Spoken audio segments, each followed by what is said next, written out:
بار دیگر سلام میگم به بینندگان عزیز. ساعت با وقت پراگنده هست و من در چند دقیقه دیگر برای شما سرخط خبرهای روز رو میگم.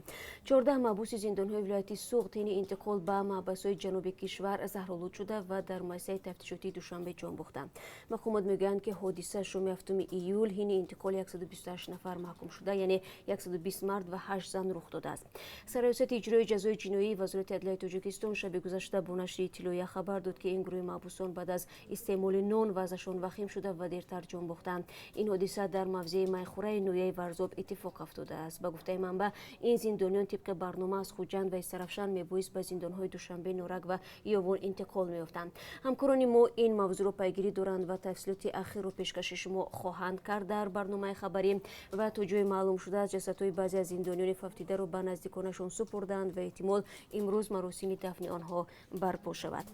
امروز درباره اذیت و شکنجه محبوسان در زندانهای روسیه نیز صحبت خواهیم کرد. سال گذشته در شبکه‌های اجتماعی نواری لط و کوب دست جمعی محبوسان از سوی ناظران یکی از محبس‌های این کشور سر و صدای زیادی به پا کرد. بعد از این چندین ناظر به حبس گرفته شدند. اما قصه ما درباره دو محبوس سابق خواهد بود که با شکنجه و اذیت روبرو بودند و حاضر تلاش دارند که این پدیده ناگوار را از محبس‌ها دور کنند. در شهر بیشکک نشست اتحادیه اروپا و آسیای مرکزی به پایان رسید و بعد از اعلام کردند که ائتلاف به کشورهای منطقه از جمله تاجیکستان کمک‌های الوگی مالی میکند. بر اضافه 1 میلیارد دلار که اتحاد از سال 2014 تا سال 2020 برای منطقه پیش بینی کرده است، تاجیکستان و ترکمنستان و قزاقستان و ازبکستان و قرقیزستان برای اجرای برنامه‌ها 72 میلیون یورو الوگی دریافت میکنند.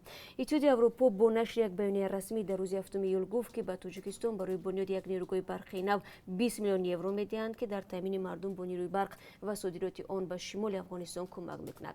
در خبر معلوم نیست پول مذکور برای بنیاد کدام نیروگاه خرج می شود، اما در آن آمده است که آلمان هم در این زمینه به تاجیکستان کمک میکند. سازمان جهانی بهداشت میگوید که در تاجیکستان عادت شیر دادن مادران به کودکان معمول است و 73% را تشکیل میدهد. در تحقیقات ویژه سازمان، تاجیکستان در میان بیش از 40 کشور از نظر توسعه فرهنگ دادن شیر مادر به فرزند در جای اول قرار دارد.